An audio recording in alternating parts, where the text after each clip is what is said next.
Good day, everyone, and welcome to today's daily devotion. Today's reading comes from Psalm 84, verse 1 to 2, and it reads as follows. How lovely is your dwelling place, Lord Almighty! My soul yearns, even faints, for the courts of the Lord. My heart and my flesh cry out for the living God. Now, for most of us, we know what it feels like to be in the house of the Lord, to be in His presence. This indescribable feeling that you can't really quantify. It's a type of fullness, as if there's nothing missing. It's a form of being content, even though you know you don't have everything you want, but you feel like you have everything you need. And then on the flip side, we know what it feels like to not be in the presence of the Lord, to not have the Lord in our lives. It's as if we're always chasing something. We're looking for something to fill this gaping need that we can't even describe, or we don't even know what exactly it is. It's, again, in the same way when you have the presence of the Lord with you, when you don't, it's a kind of indescribable feeling of really the unknown, of being kind of lost, of trying to find yourself in things and not understanding where it is that you belong. You see, I believe once the Spirit inside of us gets to experience God, I think only then do we know where it is that we actually belong, that our spirit actually feels at home.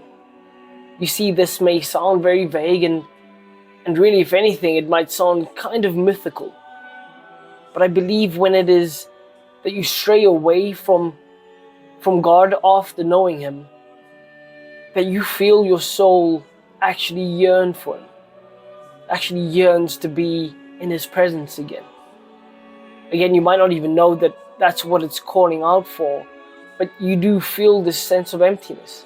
I know I did. After being confirmed and leaving high school, things weren't really set out for me. I was kind of floating around, trying to figure it out on my own, and in that I kind of lost where God was in my life. And it always felt like something was missing. Even though I knew God was missing, I couldn't really pinpoint that was the reason that it felt like I was kind of empty. It was only once again that I came back to church, and even more than church, just experiencing God and speaking to God, that in hindsight I could see that was the missing piece. That was the one thing that I felt like I didn't have, that I needed. And yes, I never had what I always wanted, but it always felt empty, regardless of whether I got it or not. But when God kind of came back into my life, or let me rephrase that, when I went back to seeking God, it finally felt like I was happy with what I had. Even though I knew I wanted to work towards more, I was happy with everything that was in my possession. And not just material things. I was happy with the family that I was born into. I was happy for the mind that I was born with, or the body I was born with. I was capable of doing things. Like before that, I always felt like I wasn't good enough. And after God kind of was reintroduced into my life, I felt like I had everything I needed to go out and do whatever it is I dreamt of. And I know when I speak about this, I kind of speak from a place of privilege. It comes from someone who was brought up in the church, whose family took them to church every Sunday, and all my life, that's all I knew. And I know that there are some of you who haven't experienced God. Whether that be circumstantial because of your family, or maybe you haven't fully experienced God's love because the people around you that said they were Christians didn't afford that kind of love to you. There's so many of us that aren't that lucky. And to those of you who haven't experienced God in the way that you feel you should have, I urge you to seek Him out, to know that He is there waiting for you to search for Him. You see, He's done His part, and now maybe it's just your turn to do yours. I urge you to see God in the things around you, in the beauty of nature that surrounds you, in the beauty of the love you receive and the love you give to those who are close to you, in the beauty of your family. Just how insanely coincidental it is that you were born into the family you were born into. That somehow these people who are just perfect for your life were made to be your parents or your brothers or your sisters. That somehow the life that you're living is exactly the life that you should be living.